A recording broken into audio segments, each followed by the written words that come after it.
కార్యక్రమాల్లో పాల్గొనడం జరుగుతుంది.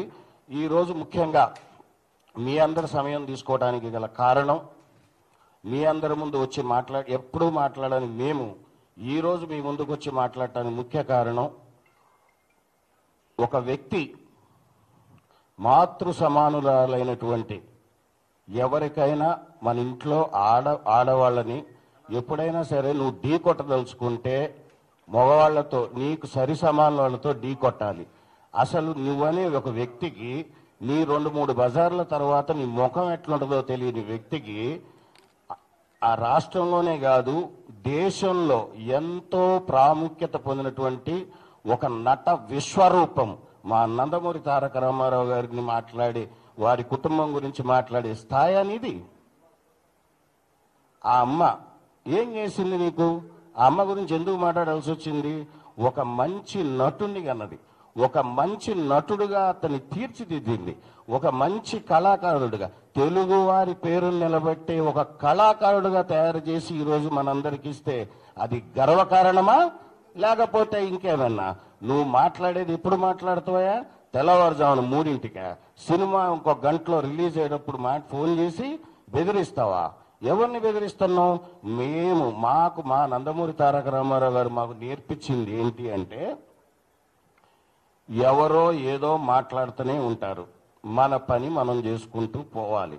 దారిలో వచ్చే ప్రతి దానికి ప్రతిస్పందన అనుకుంటూ పోతే మన కాలం వృధా తప్ప మనకు దానివల్ల వచ్చేదేం లేదు. ప్రజలకు అన్నీ తెలుసు అని స్పష్టంగా మాకు మొదటి రోజు నుంచి ఆయన గారు మాకు నేర్పించినటువంటి ఒక పద్ధతి. మేము ఏనాడు కూడా ఎంతమంది ఎన్ని రకాలుగా ఎన్నున్నా సరే, బాబు వీళ్ళు ఎన్నంటే కూడా వద్దు వద్దు అని ఇదే తప్ప అని ఏనాడు కూడా తప్పుడు అంటే వేరే రకమైన ప్రోద్బలాలకు పోవద్దు. మీరు మన నటన మన దానితోనే మన ప్రజల ముప్పు పొందుదామని చెప్పినని పోయారు. ఆయన గారు చేస్తున్న దాంట్లోనే ఆ బాటలోనే మేము పోయాం.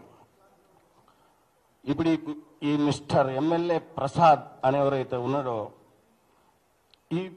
ఏ పార్టీలోనైతే ఉన్నాడో ఆ పార్టీ యొక్క ముఖ్య ఉద్దేశమే స్త్రీలను గౌరవించమని చెప్పి, గత 5-6 ఏళ్లుగా ఇంకా ముఖ్యంగా స్త్రీలను గౌరవించలేని వాడు వేస్ట్ అని చెప్పి పార్టీలో ఉంటూ, అది తను ఒక తల్లికి బిడ్డనని మర్చిపోయి, అంటే నువ్వు ఏ తల్లినైనా తిట్టొచ్చు, ఎవరినైనా తిట్టొచ్చా? ఆ పార్టీ క్రమశిక్షణ కలిగిన పార్టీ కదా. బీసీలకు, ఎస్సీలకు, ఎస్టీలకు, మహిళలకు అందరికీ సమాన హక్కులు ఉండాలని చెప్పి పుట్టిన పార్టీయే కదా. ఆ పార్టీలో ఉంటూ నీకు పర్మిషన్ ఏంటయా? మేము ఎందుకు తీసుకోవాలి నీ పర్మిషను? ప్రభుత్వం పర్మిషన్ ఇచ్చింది, ఆల్రెడీ ఇచ్చిన తర్వాత మళ్ళీ నీ పర్మిషన్ ఏంది? బోర్డు పర్మిషన్ మళ్ళీ 3ంటికి ఫోన్ చేసి సినిమా ఆపుతాడు. నీకు ఒక రీల్ తగలబెడతాడు. అసలు రీల్ ఆడ తెచ్చినారా నాయన? ఎప్పుడో పోయింది అది జమానాలో. నువ్వు పాతకాలంలోనే ఉన్నావు. కాబట్టి అనేది ఏంటంటే, ఎన్టీఆర్ అభిమానులు అనేవాళ్ళు చాలా సైలెంట్గా ఉంటారని ఎప్పుడు అనుకోవద్దు.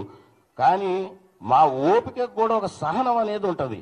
ఈరోజు నిజంగా చెప్తున్నాం, మేము కన్వీనర్లో అందరం అనుకుంది, ఒకవేళ మా హీరో గారు ఒకవేళ కలిసి ఉన్నా వద్దు అనే వారిస్తారు. ఆయన పొమ్మని ఆయన అసలు ఒప్పుకోరు. కానీ మేము ఆయన చెప్పినా కూడా ఈసారి మాత్రం ఆగేవాళ్ళం కాదు.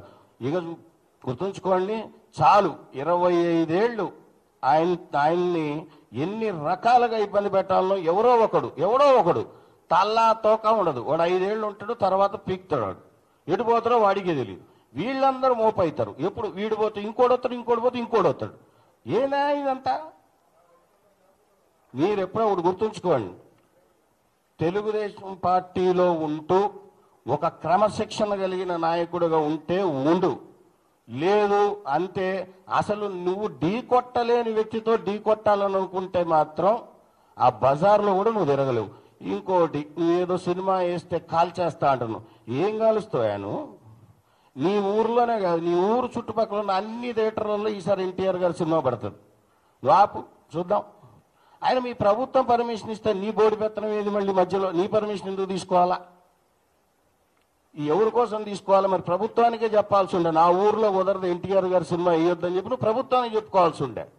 నువ్వేందుకు అభిమాన సంఘాలకు ఫోన్ చేసి బెదిరిస్తున్నావు? This is not right. ఒక పొలిటీషియన్ అనేవాడు యాంటీ సోషల్ ఎలిమెంట్స్ని తయారు చేయకూడదు, సోషల్ యాక్టివిటీని తయారు చేయాలి. అంటే సమాజానికి ఉపయోగపడేవి చెప్పు నువ్వు ఏదైనా ఉంటే, అంతేగాని పాలిటిక్స్ని సినిమా రంగాన్ని ఎట్లా కలుపుతావు? 25 ఏళ్ళు చలనచిత్ర రంగంలో మా హీరో గారు ఎన్నో ఆటుపోట్లు ఎదుర్కొని ఆ స్థాయికి వచ్చారు. కాబట్టి ఆయన గారు ఆ రోజు వార్ 2 ఆ ఫంక్షన్లో ఏం మాట్లాడారు అసలు నువ్వు విన్నావా? అసలు పూర్తిగా అది పూర్తిగా జ్ఞానంతో వినాల. ఆయన ఎన్ని ఒడిదొడుగులు ఎదుర్కొని వచ్చాడన్నది చెప్పాడు తప్ప వేరే ఎవరిని ఉద్దేశించి ఆయన మాట్లాడలేదు. మీరు దాన్ని వక్రీకరణ భాషలో ఇదేదో దీంతో ఒక దెబ్బతో ఇండియాలో ఫేమస్ అయిపోదా అని, స్వామి అది కుదరదబ్బా. అది ఎన్టీఆర్ అనే వ్యక్తి పలు భాషల్లో, పలు రాష్ట్రాల్లో, పలు దేశాల్లో చాలా ప్రముఖమైన నటుడు. ఆయన ఇచ్చే సందేశం కోసం ఎదురు చూసేవాళ్ళు చాలా మంది ఉన్నారు. అలా